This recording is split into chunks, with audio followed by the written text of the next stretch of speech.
ગયા અઠવાડિયે એક બહુ મોટી તેજી આપણને જોવા મળી નીચલા સ્તરેથી, ત્યારબાદ ફરી ગઈકાલનો દિવસ અને આજનો દિવસ કે નિફ્ટી પોતાની ઓરિજિનલ રેન્જની અંદર 24,500 24,700માં જ આવી ગયું છે.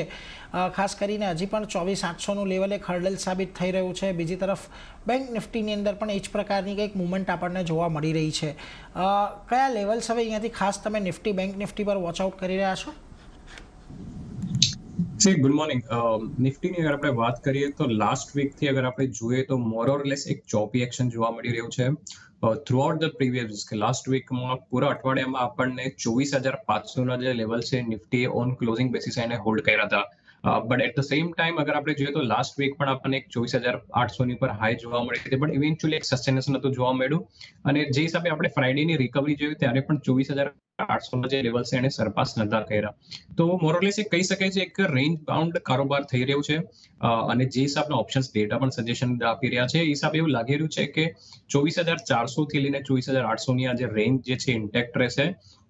મોરલેસ થોડું છે એક્શન જે છે થોડું ચોપી જ રહેશે ઇન્ડેક્સ લેવલ પર કમ્પેરેટિવલી. બટ યસ, અગર આપણે બેંક નિફ્ટીની વાત કરીએ તો બેંક નિફ્ટીમાં રિકવરી સારી હતી.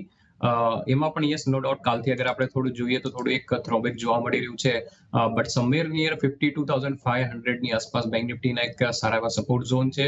અને જ્યાં સુધી 52,500ની ઉપર છે બેંક નિફ્ટી, ત્યાં સુધીનું જે અંડરટોન જે છે થોડું પોઝિટિવ છે. તો ઇન્ડેક્સ પર નિફ્ટી પર મોરલેસ એક કન્સોલિડેશન વ્યૂ છે. બટ કમ્પેરેટિવલી અગર હું બેંક નિફ્ટી જોઉં તો એવું લાગી રહ્યું છે કે બેંક નિફ્ટી આઉટ પરફોર્મ કરશે. એટલે જુઓ, ખાસ કરીને અહીંયાથી બજારને લઈને આપણને એક અત્યારે આ વ્યૂ બનતો જોવા મળી રહ્યો છે, એટલે એના પર એક ફોકસ તમારે ખાસ કરીને રાખવાનો છે. પરંતુ માફ કરશો, પરંતુ આજના દિવસે જાંગડી આપણને થોડી ઘણી એક્શન વધતી જોવા મળી રહી છે. એમાં જુઓ, એક ફર્ટિલાઇઝર કાઉન્ટર આજના દિવસે એક સારું એવું બસ કરી રહ્યા છે. એમાંથી જુઓ, ચંબલ ફર્ટિલાઇઝર આજે લગભગ તમને સારા એવા ઓઆઈ એડિશન લગભગ 10% દર્શાવી રહ્યું છે. કોરોમંડલ ઇન્ટરનેશનલની અંદર 6% તમને આજે ઓઆઈ એક્શન દેખાઈ રહ્યા છે. આ ઉપરાંત કેશની અંદર ઘણા બધા કાઉન્ટર્સ છે કે જાંગડી એક સારી તેજી આવતી જોવા મળી રહી છે.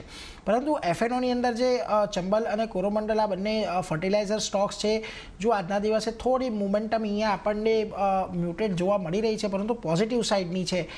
તમને લાગે છે અહીંયા કોઈ પ્રકારે એક્શન લેવું જોઈએ જે પ્રકારે ઓઆઈ એડિશન લોંગ સાઇડ પર વધી રહ્યા છે? એફએનઓ સ્ટોક્સમાં અગર કમ્પેરેટિવલી અગર હું જોઉં તો કોરોમંડલ ઇન્ટરનેશનલનું જે સ્ટ્રક્ચર છે કમ્પેરેટિવલી ઘણું બેટર છે. Last week no doubt Chambal ફર્ટિલાઇઝરમાં પણ એક સારી રિકવરી જોવા મળી હતી.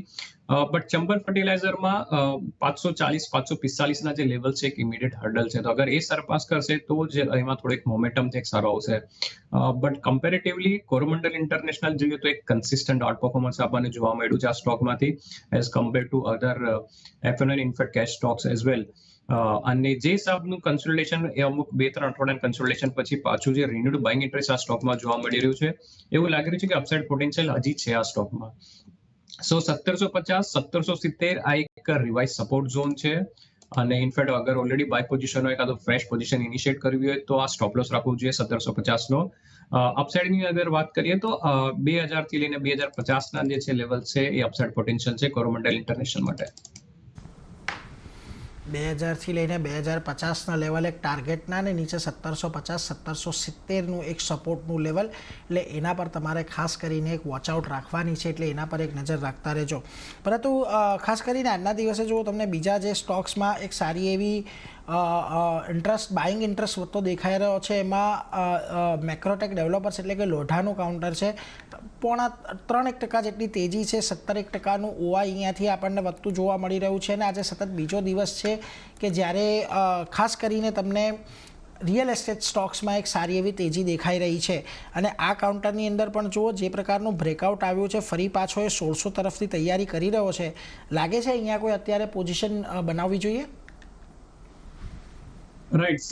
રિસેન્ટલી અગર આપણે જોઈએ તો રિયાલિટી સ્પેસમાં એક પાછું એક ટ્રેક્શન આવી રહ્યું છે. અને અગર ઇનફેક્ટ આપણે લોઢાની અગર વાત કરીએ તો ઇનફેક્ટ આ કન્ઝિક્યુટિવ છઠ્ઠું વીક છે કે જે એક પોઝિટિવ ટ્રેન્ડ જે છે એને ઇન્ટેક્ટ રાખ્યો છે.